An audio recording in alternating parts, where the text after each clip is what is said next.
Hey guys, happy Thursday and happy morning to you. Want to just share something real quick, and when I share this with you guys, I'm not trying to reach out and attack anyone. We have a lot of newbies, and there's a lot of newbies in this, and when you hear a lot of gurus keep saying, oh, it's going to happen here, it's going to happen there, it becomes an emotional roller coaster, and it just kind of messes with your head and your emotions. And that's the reason I'm putting this out, okay? I won't even mention any names. But there was one particular guru at towards the end of last year. He kept saying that the rate would most likely change around the beginning of the year, and as you guys see, that never happened. Now that same gentleman is saying this. He's saying that the timing at which they put in the prime minister has everything to do with the timing of the rate change. And he recently displayed his cell phone, showing his followers that the basically once the rate changes, that within about once they put in a prime minister, that roughly within a month from that's when the rate's going to change, guys. And that's not the case. Okay, they've already had the set date scheduled before the demonstrations even started. Okay, both the demonstrations, along with Iran and along with the prime minister resigning, is just all coincidence in this scenario. Those scenarios have nothing to do with the timing of the rate change. That's been set and scheduled since early last year. Okay, it's very simple, guys. And I'm just going to put out some more information that's just going to squash this gentleman's theory and intel. Okay, it's going to squash it. Okay, who's in charge of the rate change?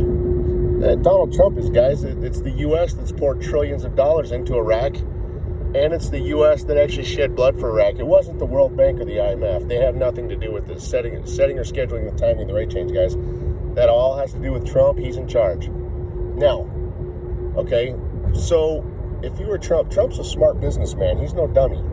Now, if you were Trump, you would have an agenda in this. You would use this to your advantage. Why wouldn't you? Okay, you would use it in such a way that positions you the best. It also has to work for Iraq, time frame wise. It does have to work with Iraq, because they did come out telling us that it has to happen during their new fiscal year, which tells you it's linked to an accounting period. And guys, that's one of the number one things I shared with you through all of last year, is this is linked to accounting periods. And again, because Iraq came out telling you that the 2020 budget has to be implemented at the start of their fiscal year, they're telling you that this is linked to accounting periods, confirming my opinion and what I shared with you. Okay? Now, to squash that gentleman's intel,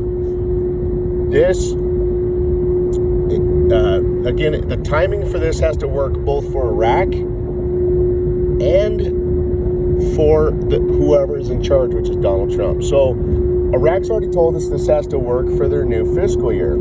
Okay? Well, Donald Trump's also got elections pending. And what was his campaign promise? It was a strong economy. Okay? As you guys see, the U.S. financial markets keep increasing, going higher and higher and higher. Okay? So what will most likely happen is this will work for Iraq for their new fiscal year, and it'll work for the timing to help promote Trump for a strong economy, for his campaign theme. So guys, the most logical, and Iraq's historical fiscal year that I've already factually proven to you was April through March. And with this being the first year that Iraq's ever implemented a temporary budget, they're telling us that they needed money to temporarily cover a period of time that the primary budget's not going to cover. That's why they would have to implement a temporary budget. Okay, and that's a solid fact right there. So, if they need the temporary budget to cover a period of time that the primary budget's not going to cover, and they've delayed this budget longer than they kind of ever have. Now remember, I told you I spoke with my contact from within the Iraq government, and he told me that they would most likely start the budget in April and probably finish it in May, because I've told you it takes 2 months. Okay, so So right there, factual data is showing us that Iraq's probably transitioning back to their original fiscal year. Okay, April through March, which is identical to how Kuwait is currently structured, and that is why Kuwait changed their rate around the end of March to align their rate change with their fiscal year. And as you see, Iraq is following suit on this based on their moves and the facts they're showing us. Okay, so this guru that is telling you that the timing at which they put forth a prime minister, that the rate change could occur approximately a month from that, guys, it's all hot air and BS. Don't listen to any of that information from other gurus. Be very careful. That way you don't get on that emotional roller coaster. All right, guys, I've got some amazing articles for you. These are not brand new articles. The news is kind of quiet right now, so I wanted to bring back just some very important articles to share with you. And these articles are not that old. One article is from December, and the other is just from this past weekend. Here you go. Hey, guys, here's the amazing articles I have for you. This first article is from December 12th of last year. This is when they announced to us that they were going to start utilizing a temporary budget. Parliamentary Finance Iraq will enter a temporary budget in 2020. Okay, I've put red highlights in these articles for you. That's all I want to focus on because you guys have already seen both of these articles. Okay, first red highlight says, and he stated that without voting on the budget, these reforms remain ink on paper. Okay, so if they don't vote on the budget, the reforms remain ink on paper. Guys, they're clearly telling you right there that the reforms are inside the 2020 budget. That is huge, and that's great news for us. Now, just so you guys also know, the reforms are dependent on the rate change. They cannot implement the reforms without the rate change happening first, okay? So I want to stress that to you. But again, right here, they're confirming the reforms are inside that 2020 budget. Great news. Let's look at the next article. Parliamentary Finance, the current caretaker government, does not have the authority to pass the budget, and the country will operate according to a 12-1 mechanism. Guys, the 12-1 mechanism is the temporary budget. That's all it means. All right, let's look at the red highlights on this. He pointed out that the size of the deficit in the budget of 2020 is exaggerated, and the reasons for it were the package of reforms launched by the government to respond to the demands of the demonstrators. So right there, guys, they're even expanding deeper into this from the last article. In this statement, they are telling you that the reforms are inside the 2020 budget, but they're also telling you that the reforms are the deficit inside the 2020 budget, okay?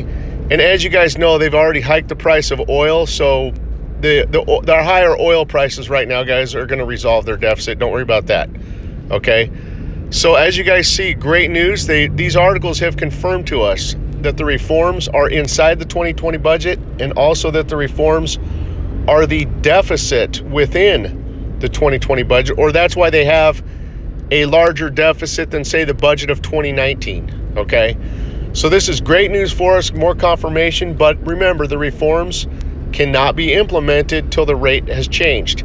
Now, if you notice as well, notice how they're delaying the budget longer than they ever have in the 10 years I've been in this.